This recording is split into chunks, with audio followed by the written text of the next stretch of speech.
Você já percebeu quando algo na sua vida simplesmente não faz mais sentido? Quando tudo que era familiar de repente parece estranho, distorcido, como se uma camada invisível de realidade tivesse sido arrancada e você ficasse ali, vulnerável, olhando para o que sempre esteve na sua frente mas que agora parece completamente diferente. Foi exatamente assim que tudo começou para mim. Não com um grito, não com uma explosão. Começou com um som. Um simples som de notificação no celular.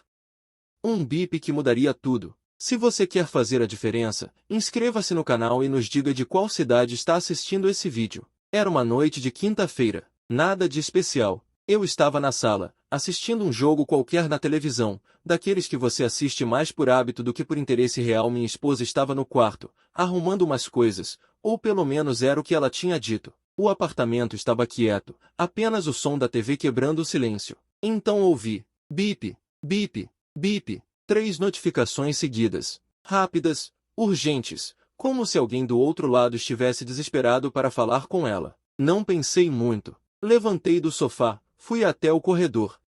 O celular dela estava no chão, perto da porta do quarto. Tinha caído da mesinha. A tela estava acesa, iluminando o piso de madeira. E eu vi. Não li as mensagens completas, mas vi o suficiente. Nomes que não reconheci, palavras que não faziam sentido, reticências que pareciam guardar segredos. Meu coração começou a bater mais rápido. Peguei o celular com cuidado, como se fosse algo frágil, algo que poderia explodir nas minhas mãos. Antes que eu pudesse ler qualquer coisa, ouvi a porta do banheiro se abrindo. A água tinha parado de correr.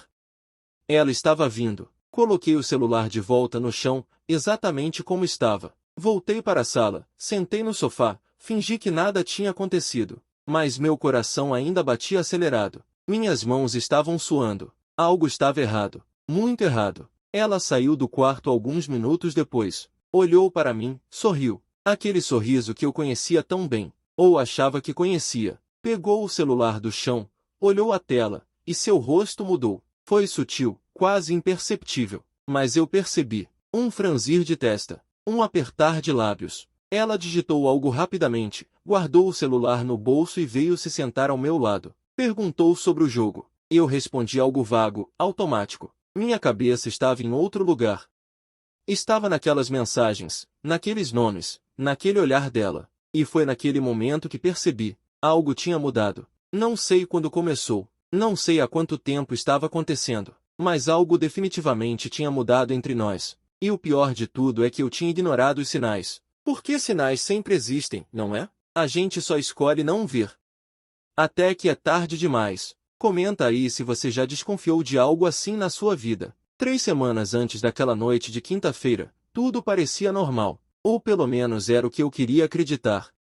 Estávamos juntos há 6 anos. Casados há 4. Tínhamos uma rotina estabelecida, confortável. Eu saía para trabalhar às 8 da manhã, voltava às 6 da tarde. Ela trabalhava em casa, com marketing digital, tinha seus próprios horários. Jantávamos juntos quase todas as noites. Assistíamos séries no fim de semana. Conversávamos sobre ter filhos, sobre comprar uma casa maior, sobre o futuro. Um futuro que parecia sólido, real, alcançável. Mas então pequenas coisas começaram a mudar. Ela começou a sair mais. Encontros com amigas do trabalho. Reuniões que se estendiam. Happy hours que duravam até tarde. Eu não questionava. Por que questionaria? Eu confiava nela. Confiança era a base do nosso casamento. Pelo menos era o que eu pensava. O celular dela, que antes ficava largado em qualquer lugar, agora estava sempre com ela. Sempre. No banheiro, na cozinha, até quando ia jogar o lixo. A tela virada para baixo. Sempre no silencioso. Quando tocava e eu estava perto, ela levantava rapidamente e saía da sala para atender. Dizia que era trabalho, que era chato, que eu não precisava me preocupar. E eu acreditava, ou fingia acreditar. Porque a verdade dolorosa que eu não queria admitir, é que lá no fundo eu já sabia que algo estava errado. Mas admitir isso significaria confrontar. Significaria perguntar. Significaria possivelmente descobrir algo que eu não estava pronto para saber. Então eu escolhi o silêncio. Escolhi a negação. Escolhi continuar vivendo naquela bolha de normalidade fabricada. Até aquela quinta-feira. Até aquele celular no chão. Até aquelas mensagens. Você já sentiu que a pessoa ao seu lado se tornou uma estranha? Que você olha para ela e não reconhece mais quem está ali. Foi exatamente isso que comecei a sentir. Ela estava fisicamente presente, mas emocionalmente ausente. Os olhos dela, que antes brilhavam quando me viam chegar em casa, agora estavam opacos, distantes, como se estivessem focados em algo que eu não conseguia ver. As conversas, que antes fluíam naturalmente, agora eram forçadas, superficiais. Eu perguntava como foi o dia dela. Ela respondia bem. E você? Eu dizia bem também. E ficávamos ali, sentados um ao lado do outro, mas separados por quilômetros de silêncio. Comenta sim se você já sentiu isso. Não se nunca aconteceu com você. Na sexta-feira seguinte àquela quinta-feira do celular no chão, eu decidi testar. Mandei uma mensagem para ela durante o dia. Algo simples. Saudade de você. Amor. Vi que ela tinha lido. Os 2 risquinhos azuis confirmaram. Mas ela não respondeu. 20 minutos se passaram. Nada. 1 hora. Nada. Quando cheguei em casa à noite, perguntei se ela tinha visto minha mensagem. Ela disse que sim, mas que estava ocupada, que ia responder e esqueceu. Pediu desculpas. Eu disse que não tinha problema. Mas tinha. Tinha problema, sim. Porque antes ela respondia na hora. Antes eu era prioridade. Antes eu importava. E agora? Agora eu era uma mensagem esquecida. Depois eu respondo que nunca chegava. Um amor que estava se dissolvendo em desculpas e silêncios.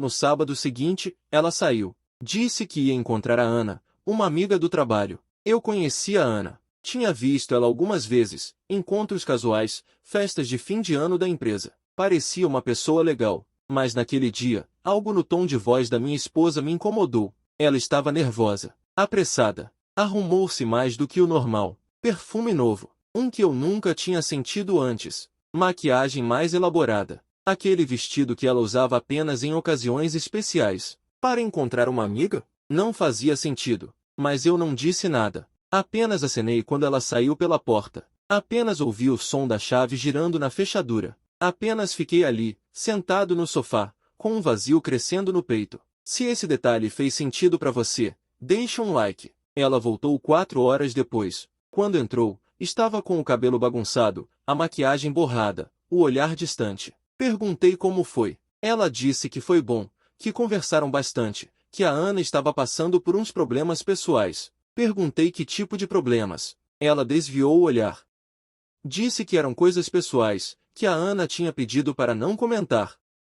E foi para o quarto. Tomou banho. Demorou mais de meia hora lá dentro. Quando saiu, vestiu um pijama e deitou na cama sem dizer uma palavra. Eu fiquei na sala, sozinho, pensando, será que eu estava ficando louco? Será que era só paranoia? Ou tinha realmente algo acontecendo? No domingo, decidi testar de novo. Peguei o celular dela enquanto ela estava no banho. Minha mão tremia. Meu coração batia tão forte que achei que ela poderia ouvir do banheiro. Tentei desbloquear. Senha errada. Ela tinha mudado a senha. Antes era a data do nosso aniversário de casamento. Agora era outra coisa. Algo que eu não sabia. Coloquei o celular de volta no lugar.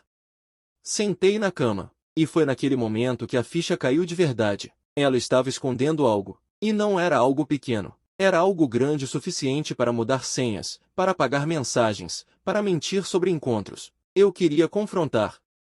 Queria gritar.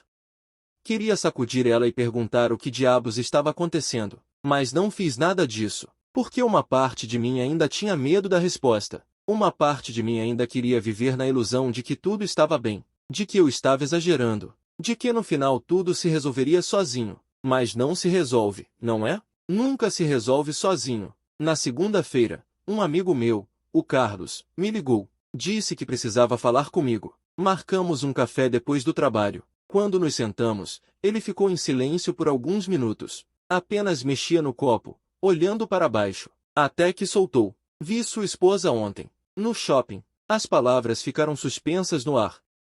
Continuei, respondi, tentando soar casual. Ele respirou fundo. Ela estava com um cara. Meu estômago virou. Deve ser colega de trabalho, respondi. Mas minha voz saiu fraca, sem convicção. O Carlos balançou a cabeça. Não parecia colega de trabalho. Eles estavam muito próximos. Rindo, ele tocou no braço dela. Ela não se afastou. Fiquei em silêncio. Não sabia o que dizer. O Carlos continuou. Olha, eu não queria te contar isso. Mas se fosse comigo, Eu gostaria de saber. Agradeci. Disse que ia investigar. Disse que provavelmente tinha uma explicação. Mas quando saí daquela cafeteria, eu sabia. No fundo, eu sempre soube. Só estava negando. Se essa história está te prendendo, apoie com um super thanks. Naquela noite, quando cheguei em casa, ela estava na sala, sentada no sofá, olhando para o celular. Sempre o celular. Sentei ao lado dela, respirei fundo, e perguntei, te vi no shopping ontem. Ela congelou, por uma fração de segundo, vi o pânico nos olhos dela, mas rapidamente se recompôs. Ah é? Estava resolvendo umas coisas. Que tipo de coisas? Compras. Nada demais. Com quem você estava? Ela hesitou. Com ninguém. Estava sozinha. Menti. Eu não estava lá. Foi o Carlos quem viu. Mas precisava testar. Precisava ver se ela ia mentir na minha cara. E ela mentiu. Olhou diretamente nos meus olhos e mentiu. Naquele momento, algo dentro de mim quebrou. Não foi dramático. Não foi explosivo. Foi silencioso. Como um copo que racha aos poucos até que finalmente cede. A confiança é assim. Você não perde de uma vez. Vai perdendo aos poucos, em pequenas mentiras, em olhares desviados, em senhas mudadas, em perfumes novos, em encontros não explicados. Até que um dia você olha e percebe que não sobrou nada.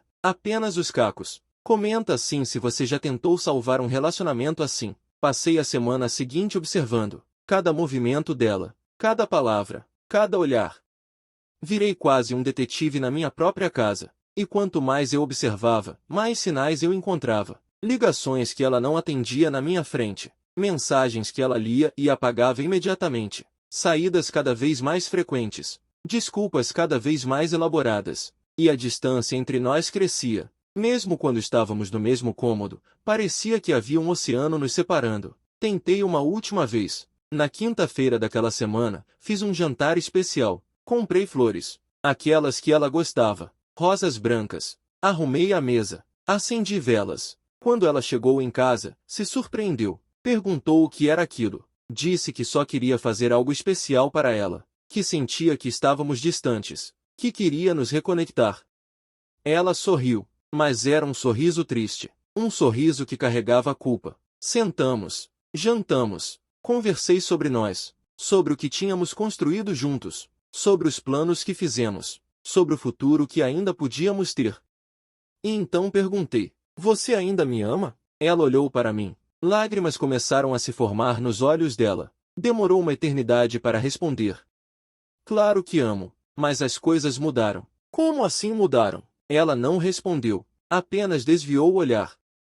Eu insisti, podemos fazer terapia de casal, podemos trabalhar nisso, podemos consertar.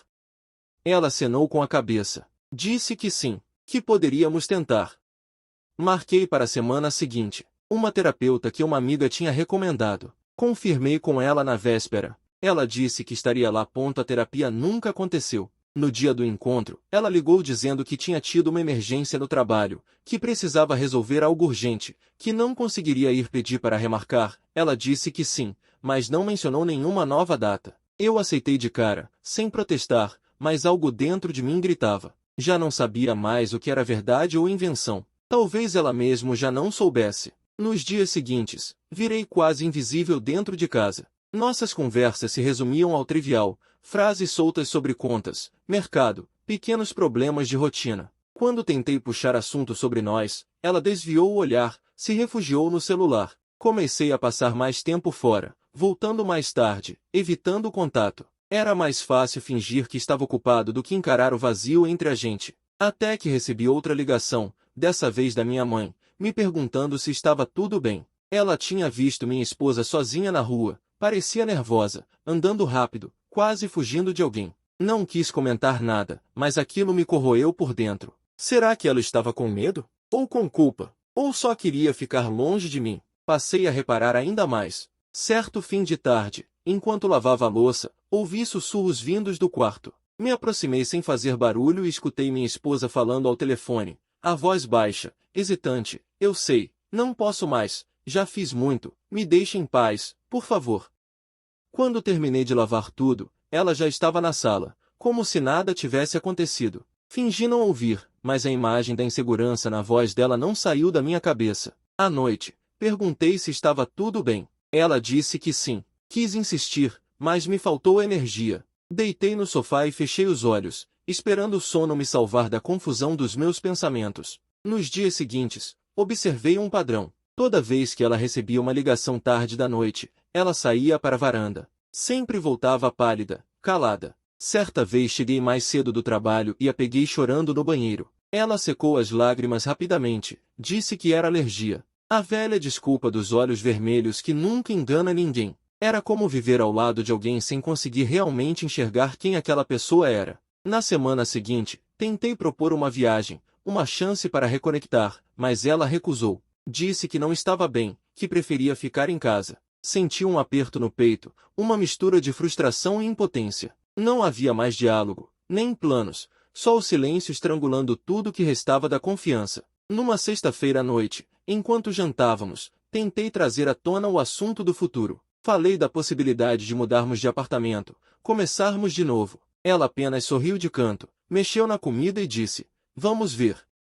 Mais uma resposta vazia para minha coleção. No sábado seguinte, um amigo em comum me mandou mensagem, perguntando se estava tudo certo. Disse que a tinha visto em um restaurante horas antes, acompanhada de alguém que não parecia só um amigo. Meu coração disparou, mas não consegui responder. Era o tipo de notícia que, mesmo quando se espera, machuca como uma surpresa cruel. Resolvi esperar. Precisava de provas, da verdade nua, nua mesmo que doesse. Parei de dormir direito, virava de um lado para o outro esperando pelo pior.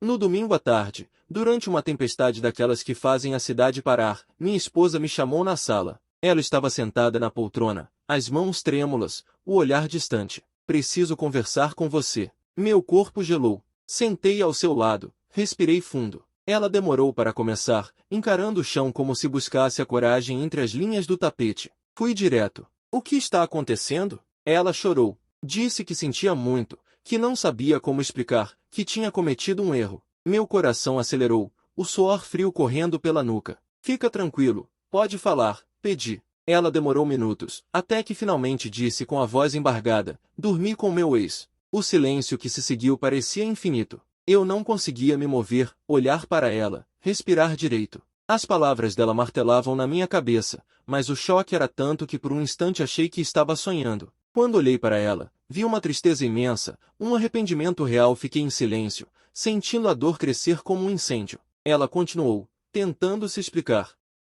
Disse que tinha sido uma única vez, que estava confusa, vulnerável, buscando uma saída para os próprios medos e frustrações. Contou que ele a procurou, que eles conversaram, que ela acabou cedendo. Depois, contou sobre uma chantagem. Disse que o ex ameaçava contar tudo, destruir a vida dela, enviar mensagens para minha família, para colegas, para todo mundo, a não ser que ela fizesse o que ele mandava. E que agora, ele queria dinheiro. Muito dinheiro. 120 mil reais. Senti o chão sumindo debaixo dos meus pés. Traição e chantagem. O tipo de história que a gente só lê em fóruns anônimos da internet. Nunca imagina estar vivendo de verdade. Ela me implorava para acreditar que estava sendo vítima, que tinha sido enganada desde o início, que nunca quis me magoar. Pediu desculpa, disse que tinha pensado em contar antes, mas teve medo de me perder.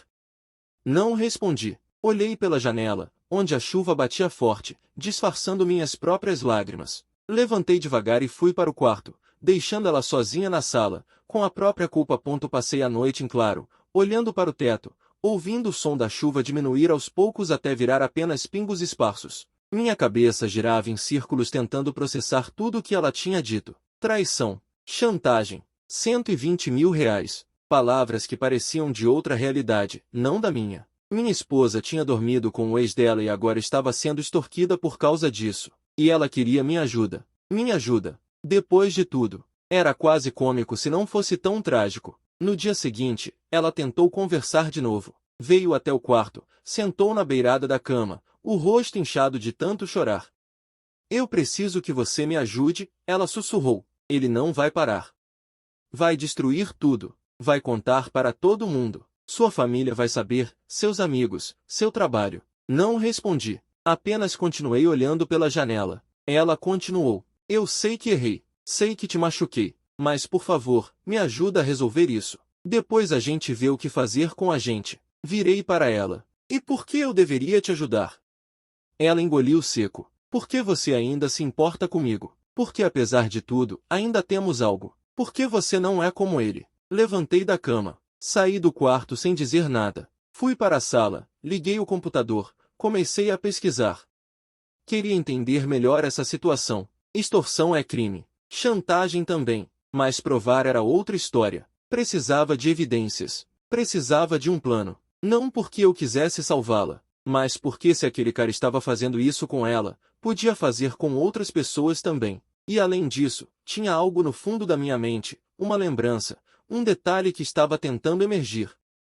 Durante o dia, evitei ela. Fui trabalhar, voltei tarde, jantei fora. Quando cheguei em casa, ela estava dormindo, ou pelo menos fingia estar.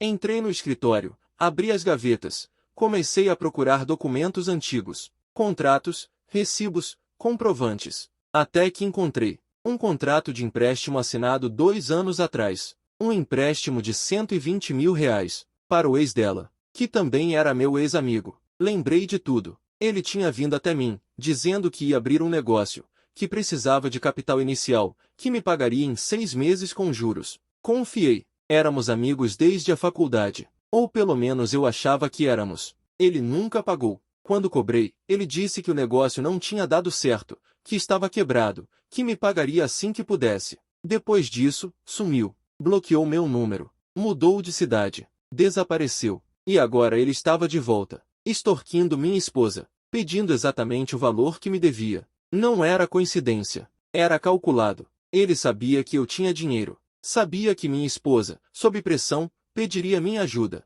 E assim, de uma forma ou de outra, ele receberia o que queria sem ter que me pagar de volta. Genial. Perverso. Mas genial. Na manhã seguinte, sentei com minha esposa na mesa da cozinha. Ela me olhou esperançosa, achando que eu tinha mudado de ideia, que ia ajudar.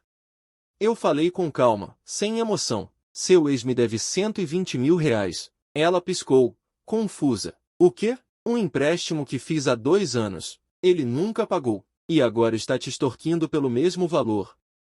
Achas que é coincidência? Ela ficou pálida. Balançou a cabeça. Não sabia disso. Continuei. Ele te usou. Desde o começo. Te procurou, te seduziu, te gravou, tudo para chegar até mim. Até o meu dinheiro. Ela começou a chorar. Não conseguia acreditar que tinha sido manipulada daquele jeito, que tinha destruído o casamento por causa de um golpe. Levantei da mesa. Vou processar ele. Tenho o contrato, tenho as mensagens antigas, tenho tudo. Ela levantou também. E sobre nós? Parei. Olhei para ela. Sobre nós, eu não sei. Preciso de tempo. Ela assentiu. Entendo. Saí de casa. Fui direto para um advogado. Expliquei tudo. Ele disse que tínhamos um caso forte. Fraude, calote, extorsão. O cara ia se ferrar legal. Demos entrada no processo no mesmo dia. Também fizemos um boletim de ocorrência sobre a extorsão. A polícia abriu investigação. Pediram para minha esposa gravar as próximas conversas com ele como prova. Ela concordou. Nos dias seguintes, ela gravou tudo. As ligações, as ameaças, os pedidos de dinheiro. Cada palavra sendo documentada, cada ameaça virando evidência contra ele. E ele, confiante, continuava. Achava que tinha ganhado, que estava no controle. Até que a polícia bateu na porta dele. 2 semanas depois de tudo ter começado, ele foi preso. Fraude, extorsão, ameaça. As acusações se acumularam. O advogado disse que ele pegaria anos de cadeia, que provavelmente nunca mais sairia livre de verdade. Justiça. Finalmente. Mas justiça não consertava meu casamento, não apagava a traição, não trazia de volta a confiança. Minha esposa tentou se aproximar de novo. Disse que queria recomeçar, que tinha aprendido, que nunca mais faria algo assim. Mas eu não conseguia olhar para ela do mesmo jeito. Cada vez que a via, lembrava daquela noite, daquela confissão, daquela dor. Decidi que precisava de espaço. Arrumei minhas coisas e fui para a casa da minha mãe. Disse que precisava de tempo para pensar, para processar, para decidir o que fazer. Ela não protestou, apenas chorou e disse que esperaria, o quanto fosse necessário. Passei 3 semanas na casa da minha mãe, 3 semanas de silêncio, de reflexão, de conversas profundas comigo mesmo. Ela me perguntava todos os dias se eu estava bem. Eu dizia que sim, mas a gente sabe quando está mentindo para si mesmo. Não estava bem. Estava quebrado. Por dentro, era como se tivessem arrancado um pedaço de mim e deixado um buraco vazio no lugar. Durante o dia, trabalhava. Focava nas tarefas, nos relatórios, nas reuniões. Qualquer coisa para não pensar. Mas à noite, quando deitava na cama do meu quarto de infância, tudo voltava. A confissão dela. O olhar de culpa. As palavras dormi com meu execuando na minha cabeça como um disco arranhado. Minha esposa mandava mensagens todos os dias. No começo, eu lia mas não respondia. Depois, comecei a responder com monossílabos. Sim, não, talvez. Até que um dia ela perguntou se podíamos conversar pessoalmente. Hesitei, mas concordei. Marcamos em uma cafeteria perto do nosso apartamento. Cheguei antes dela. Sentei em uma mesa no canto, de costas para a parede, de frente para a porta. Quando ela entrou, quase não a reconheci. Estava mais magra, o rosto pálido, olheiras profundas. Parecia que tinha envelhecido anos em poucas semanas. Ela se sentou na minha frente. Ficamos em silêncio por alguns minutos. Só o som das xícaras batendo, das conversas ao redor, do barulho da cidade lá fora. Até que ela falou: "Eu sinto muito. Não espero que você me perdoe. Sei que o que fiz foi imperdoável, mas queria que você soubesse que estou fazendo terapia. Todo dia. Estou tentando entender por que fiz isso, por que escolhi destruir o que a gente tinha." Olhei para ela. "E o que você descobriu?" Ela respirou fundo. Que eu estava com medo. Medo de envelhecer, de não ser mais desejada, de ter virado apenas mais uma na rotina. Quando ele me procurou, me fez sentir especial de novo. Me fez sentir vista. Sei que não é desculpa. Sei que eu deveria ter conversado com você, ter pedido ajuda, ter feito qualquer outra coisa. Mas eu escolhi o caminho mais fácil. E destruí tudo. Uma lágrima escorreu pelo rosto dela. Não tentou limpar. Apenas deixou cair. Continuei olhando para ela, sem falar. Ela continuou. "Sei que você me deve nada. Sei que provavelmente já decidiu que não quer mais tentar. E eu vou entender. Vou assinar os papéis, vou sair da sua vida, vou deixar você em paz. Mas antes disso, eu precisava te dizer pessoalmente. Você não mereceu isso. Nada do que eu fiz foi culpa sua. Foi tudo minha. Minha insegurança, meu egoísmo, minha covardia." Tomei um gole do café. Estava frio. Nem tinha percebido quanto tempo tinha passado. Falei pela primeira vez. "Eu não sei se consigo te perdoar. Não agora. Talvez nunca. Você quebrou algo em mim que eu não sei se pode ser consertado." Ela assentiu. "Eu sei. E você não tem que perdoar. Você não me deve nada. Mas eu queria que você soubesse que vou passar o resto da minha vida tentando ser uma pessoa melhor.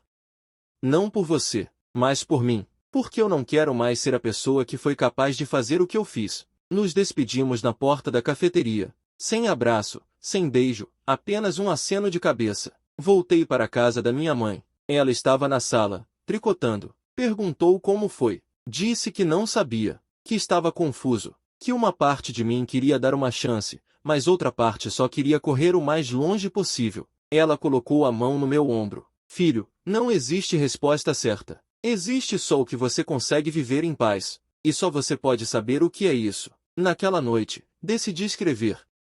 Peguei um caderno velho e comecei a colocar tudo no papel. A dor, a raiva, a confusão, o amor que ainda sentia apesar de tudo. Escrevi por horas. Até que minha mão doeu, até que as lágrimas secaram, até que as palavras pararam de vir.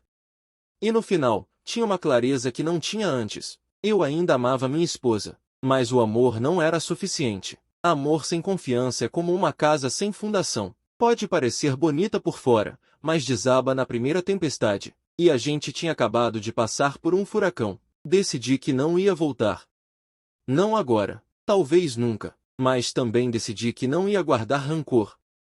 Que não ia deixar essa experiência me transformar em alguém amargo, alguém que não acredita mais em nada. Porque a verdade é que pessoas erram. Pessoas fazem escolhas terríveis. Mas isso não significa que o mundo inteiro está errado. Apenas significa que a gente precisa escolher melhor com quem a gente divide a vida. 3 meses se passaram desde aquela conversa na cafeteria. O processo contra o ex dela seguiu. Ele foi condenado, vai pagar o que me deve com juros e correção, além de responder criminalmente pela extorsão. Justiça foi feita. Quanto ao nosso casamento, ainda não tomei uma decisão final. Ainda estamos separados. Ainda estamos processando, mas de vez em quando a gente se fala. Mensagens curtas. Como você está? Estou bem. E você? Nada profundo. Nada que doa demais. Apenas duas pessoas que um dia se amaram tentando descobrir se ainda cabe amor entre os cacos. A verdade sempre encontra um jeito de aparecer.